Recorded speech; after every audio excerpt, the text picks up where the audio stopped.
is a major issue, and crime was focused on the AG's race. And okay, we got to do. We're going to cut to a concession speech at Republican headquarters. Let's go to that right now.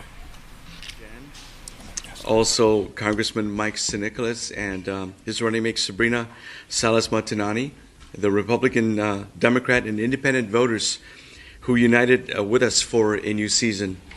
And while the outcome of the election isn't one that we had expected or hoped for, the work is not done.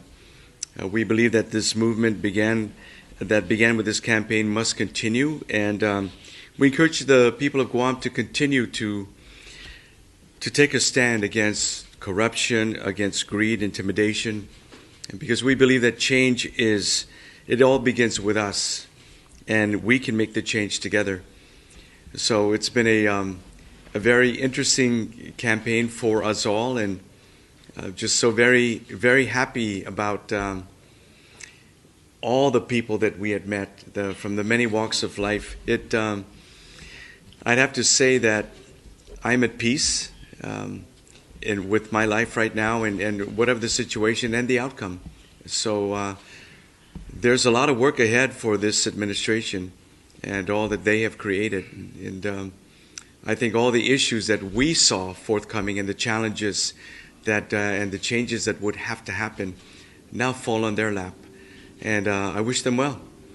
And I also pray for the people of Guam, because this is what you asked for. I believe it's unfortunate that the many people that didn't come out to vote are also going to be recipients of the leadership that they will be dealing with over the next 4 years. But it is what it is, and I wish the administration all the best. Senator? Thank you, and good morning, everyone. To my partner, Governor Camacho, First Lady Joanne, to my wife, Annette, my children, the governor's children. Thank you. The people have spoken, and we accept their decision. I truly hope that the promises of good things to come will become a reality for our people and our island. As Governor Camacho has said, there are many challenges that are ahead that this administration will be looking forward to. So, everything that they set out and put out in the campaign, we look forward to seeing that come to reality. I am grateful for the support Felix and I received. We are grateful for the votes, for the thousands of hours of work our campaign team has put in, and for their belief that the Camacho Ada team was the right team for Guam. Not being victorious is painful, but the goal of a new season for Guam was well worth the work they put in. Thank you so very much. And regardless of who they voted for, we want to thank all who voted. Thank you for exercising that important right. We didn't prevail, but our desire to serve Guam and its people will not be diminished. Private citizens Felix Camacho and Tony Ada will continue to serve Guam in our private capacities. Thank you all so very much for being here. Thank you for the long day and the long morning today. And God bless you all, and God bless our island.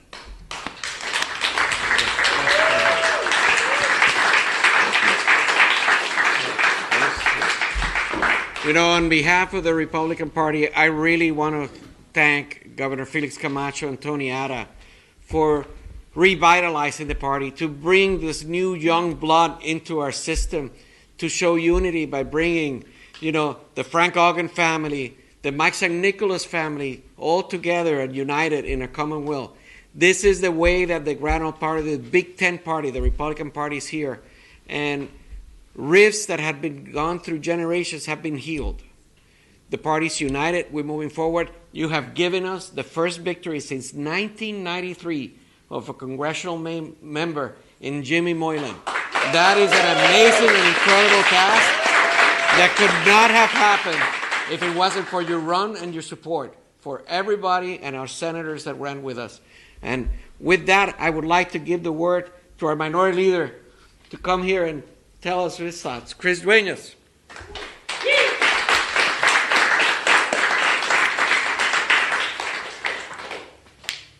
I have to collect myself. You know, Governor Felix Camacho, Senator Tony Ada, first of all, this is my primo. And I've always admired him. I admired his father as our first governor.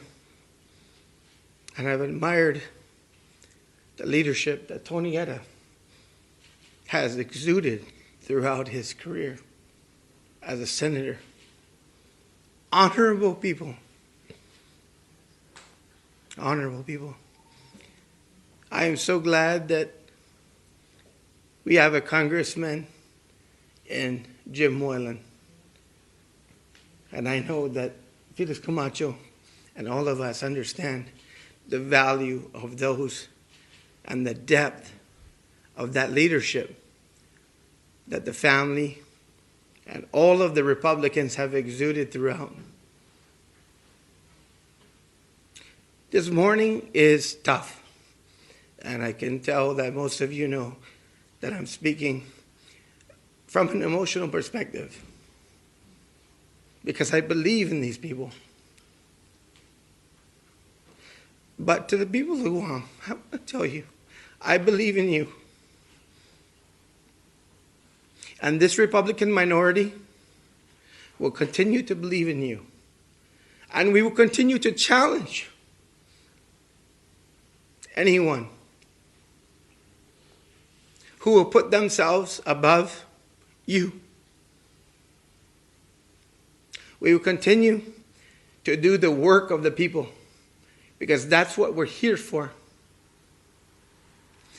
I'm disappointed, and that's probably why I'm more emotional than anything else, that I believe, and I don't know why, and we'll have to do this over the coming weeks and months and over the year as we go to inauguration.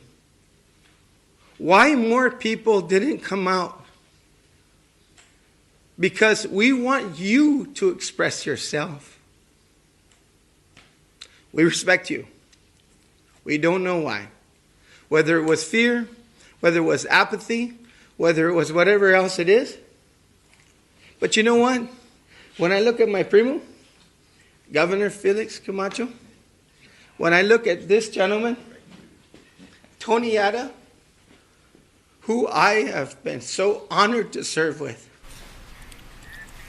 and when I look at All right, some very emotional speech there from Minority Leader Chris Dueñas, and also a very gracious concession speech from former Governor Felix Camacho and Senator Tony Ada as they concede the race to Lou and Josh. Yeah, Governor Camacho and Tony Ada, I mean, they are patriots. They love their island, and they accept the decision of the voters. And as you said, very, very, very gracious. Very gracious. And you know, today we take the results, we get some rest. There's a lot of work to do, but then we come back and unite as a community.